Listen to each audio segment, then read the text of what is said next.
G'day, I'm Ray Heron, this is MotoNZ, and we've been sent some new goodies. This is the Bell Qualifier MIPS. Let's get it out of the box and see what it's all about. Okay, so the bag is pretty standard as far as helmet bags go. It has the inverted seam. It feels pretty much the same material as every other helmet bag that I've ever had. So quality-wise, you know, it's pretty much same so far. Now, this is not an expensive helmet. I think this retails at $399, $400, give or take thereabouts, even with MIPS. And it's not a brand spanking new helmet either. It's been around since, well, I think I saw some reviews on it back in 2017. In fact, Fortnite said it was one of the most underpriced helmets available, which is a pretty big claim to fame, I reckon. Rightio, that is the Bell Qualifier MIPS. Not bad. We've got it's a matte finish, and it's grey, black, and blue. I was going to go for a brightly coloured design, but there just weren't any available in my size. I suppose I probably need to try it on and see what it's like to fit. Okay, so inside the liner is it's quite a cool little suede feel. It's very soft to the touch. It's almost microfiber. So if you're not cleanly shaven like I am, it might be a bit grabby, but let's find out.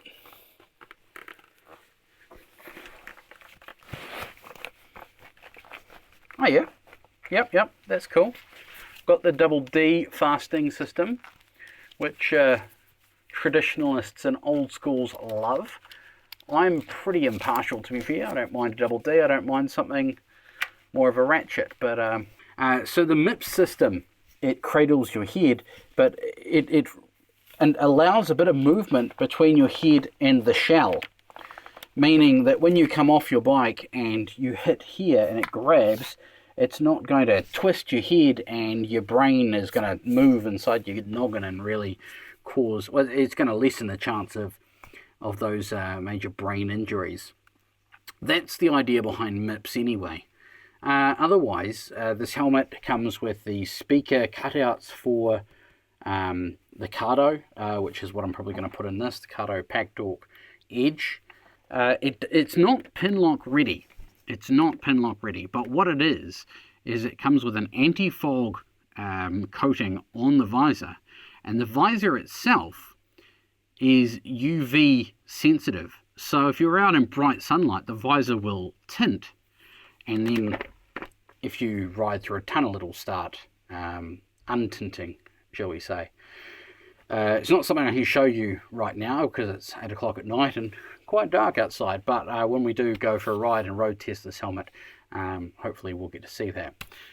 So we've got an exhaust vent here, we've got exhaust vents up the back, we've got brow vents on the brow, right here, as well as top of the head vents, which will drag that cold air in and push the warm air out the back. It's got everything you'd want. It's not overly feature-packed. It's not crazy feature-packed, but that UV sensitive visor is, I think, something that's it's going to come into its own, especially coming into winter, because we're very close to the time of year where I have to go and take all the tinted visors off my helmets and put all the clear visors back on, especially the helmet that I'm going to wear throughout the commuting season. Now, to go with the Bell Qualifier MIPS, I've been sent some goodies from the team at Forbes and Davies, who are the Muck-Off distributor. They've sent me this awesome helmet care kit, including premium anti-fog treatment. We've got a chamois / microfiber cloth. We've got the Foam Fresh cleaning and rejuvenating spray, and some helmet and visor and goggle cleaner as well. That's a cool kit that you can pick up from your local motorbike shop, and it's kind of everything you need in one. Most of the people that I talk to that have tried this, they swear by it. They really like this stuff. So thank you very much, Forbes and Davies. Muck off. We'll be using this and putting it to the test. But right now we've got the Bell Qualifier. I think we need to put a communication system in this. Let's get into it. Alrighty, so I have a used cradle. It's a Cardo Packtalk Edge cradle. I have some JBL speakers, and I have a microphone. Bear with me, I've got the clamp mount for the Cardo, I've also got the sticky mount for the Cardo. I've never played with one of these helmets before, but hey, good luck everyone, let's see how it goes. Okie dokie, where are we? What are we doing? We're going to put it on the left hand side of the helmet, so we're going to have to remove the cheek pad on the left hand side, and they are clips or domes, and oh, sounds like there's some Velcro in there as well. Next question, are we going to be able to use the clamp mount or do we use the sticky mount? I think we'll be able to use the clamp mount, which makes life easy.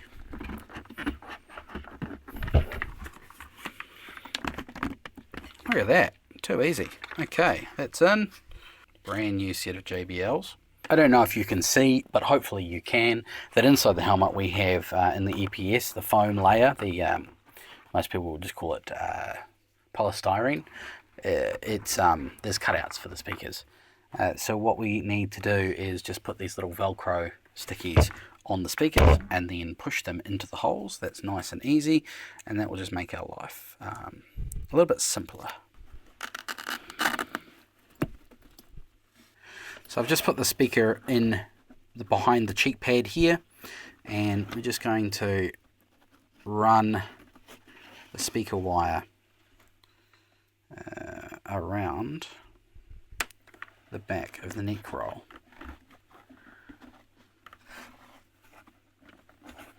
Next up, we just need to put our little sticky pad and microphone in place. Now generally we want that microphone right in front of your lips, so we will put it right there. Not that you can probably see that, but that's where it's going. Now's the tricky bit, hiding all the wiring behind the cheek pads and everything. Okay, all our wiring is in, speakers are in, microphone's in.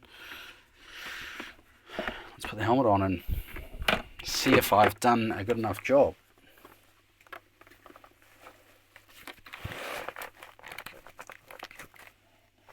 Oh yeah, that's good. I can't feel any pressure points. Let's put that on. Yeah, it works. If I'm honest, it sounds a little bit trebly, but that's probably a setting in the app, which I'll have a look at now. Either way, more than enough volume, more than comfortable enough. That does mean that this helmet is ready to take on the road. Come on, let's go for a ride. Alrighty, as you can see, the Bell Qualifier MIPS screen has gone quite dark in the sunshine. The UV has made it react, and it's basically like a tinted visor. The downside to this is, as we make our way into winter, the shadows get long in the morning commute, and I ride into a shady patch. I'm effectively wearing sunglasses inside. I don't always have a problem with that. We'll see what it's like when I ride into a tunnel. But it is a bit of a compromise because I do quite like a tinted visor, but at this time of year, I generally have to take all my tinted visors off and put clear ones on. I'm talking to you with the microphone in the helmet from the Cardo Packtalk Edge. The Cardo Packtalk Edge is connected to the Insta360 One RS camera, of which the visuals you are seeing now. Generally, I'd run a what's going on here? Generally, I'd run a chin bar helmet as well, but I don't think I've experienced an anti-fog visor before that hasn't had a pinlock in it. She's a bit nipply this morning. Okay, we're on the motorway. Let's evaluate this helmet. First ride with the Bell Qualifier MIPS helmet. It is a little bit whistly. Not whistly, noisy. I can hear the wind. It's not obnoxious, and I think if you were doing a road trip, you'd be wearing earplugs anyway. But it is a little bit noisy. Where's that noise coming from? Okay, so the Cardo Pack Talk Edge is creating a bit of noise. And once I blank that out, it's not actually too bad. It's not a noisy helmet. I just got a really... Was that a bug? It was a bug, damn it. I hate it when I get a bug on a clean screen. It's quite well insulated. I'm not getting a lot of cold air on my face. We've got that chin curtain touching my chin and blanking out most of that air coming straight up. I do like that I'm not fogging up and I don't have a pinlock on the helmet. I wonder how long that will last. And the versatility of having a clear visor that tints in the sunshine, that's brilliant. Smart. We've just had daylight saving finish on us. It won't be long till this morning commute starts before the sun comes up, you know? It won't be dark, but it won't be this bright. And then my evening commute, the shadows get longer. In fact, tonight might be one of the first commutes that it finishes after the streetlights come on. So that will be interesting. What do you want in a helmet? You want comfort? You don't want pressure points on your ears? I want the ability to put Mikado in the helmet. Either want pinlock or unfoggy screen. In summer, I want lots of airflow, but in winter, I want to blank that airflow out. Because, you know, it gets cold. As a distributor, it's hard to keep everything in stock because you never know what people are going to want. Beauty is in the eye of the beholder and all that, and everything wants something different. I get that. This wasn't my first choice of design.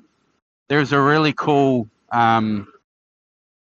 it's got a bit of color to it. I'm not generally a fan of dark colors and just kind of abstract designs. And I don't like the skull and crossbones, and I don't like flames. And I did quite like, I think it was the Lady Killer's design. Or something like that. It was like a World War II bomber style design. I liked it, but they didn't have my size. I don't hate this design. Just not my first choice.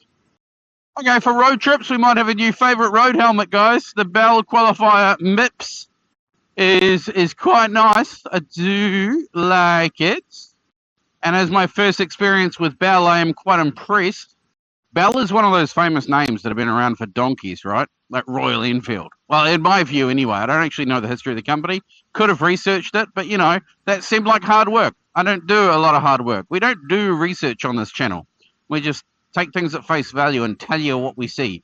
But Bell is one of those old brands that have been around forever. Since the days where helmets were a bucket with a side cut out for your eyes.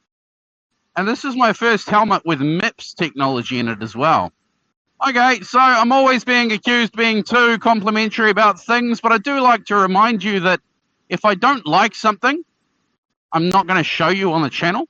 I got lots of stuff in the garage that I'm just like, I don't like this. I'm not passionate about this. And if I'm not passionate about it, how can I tell you to buy it? I've got a bunch of cheap communications devices. And I'm not passionate about Senna. I think Cardo is better personally. But I get that there is a place for Senna in the market, and there are things that Senna do that Cardo do not. Hence why I show you Senna. I prefer to use Cardo, but the cheaper devices, I have no place for in my ecosystem. And so I don't want you to waste your money on them and be disappointed and then go, oh, that bloody Ray told me to buy this on that YouTube video and then it was crap. That said, I have been sent some and I am going to test them and I'm going to give you my honest opinion on them. But is there anything about this helmet I don't like? Yes. Funny you should ask. The visor mechanism's a little bit clunky. A little bit light. I don't know if you can hear this, but a little bit plasticky and light. That might be a selling point. I don't know. But it just feels a little bit cheap. It doesn't lock. Do you need a locking visor? Some people say you do. I don't know if you need a locking visor. I'm not getting any wind flow through this one. But sometimes you need a little bit of extra pressure on your visor to stop the water getting in. Of course, I can't test a waterproofing visor today because it's a gorgeous day in the capital. Anything else I don't like about this helmet? I really like the liner. That suede material feels really nice. I first tried an Arai XD4. I noticed that the chin strap was really short, and conversely to that, the chin strap on this Bell Qualifier is really long. Maybe it's for fat boys with double chins like me. I don't know. Installing the Kato on this helmet was reasonably easy, and I didn't. Maybe it's a little bit of experience with the Kato, but I didn't really need to rejig the placement of any of my wires or connectors. There were no pressure points inside the helmet. I've been wearing this helmet for about 20 minutes now, and it's still really comfortable. I'm not cold. I can feel the cold air coming across me, but it's not too bad. And the noise inside the helmet is more than manageable. It's not... I wouldn't call it a noisy helmet. If you do suffer from noisy helmet syndrome, grab yourself some earplugs, because all Katos now volume goes high enough to hear everything with earplugs, and sometimes can actually make the sound of your Kato better. It blocks out a lot of those frequencies from the wind. So yeah, give that a crack. But looks, noise, it's all subjective. If you're wondering whether this is the helmet for you, I quite like it. I do like the tinty visor UV thing. I know there's a technical name for it, but I don't remember what that is. It's cool. I feel like I'm riding along with a tinted visor. It's good, but then, when the sun goes down, it'll brighten up.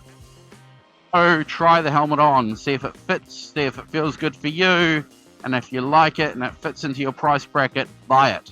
It is not an expensive helmet. I think I saw them at $399, $400. Don't quote me, but I think that's how much they were for recommended retail.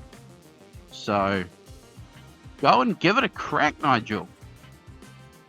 Otherwise, it's a gorgeous day in Wellington City, and I'm going to work. Thank you very much for watching. Keep the rubber side down. Got any questions? Chuck them in the comments box below. Got any comments? Like the video? Hate the video? Thumbs up, thumbs down. Please do hit that subscribe button. Come along for the ride. I've been Ray. You're watching MotoNZ. We'll catch you in the next one. Hooroo!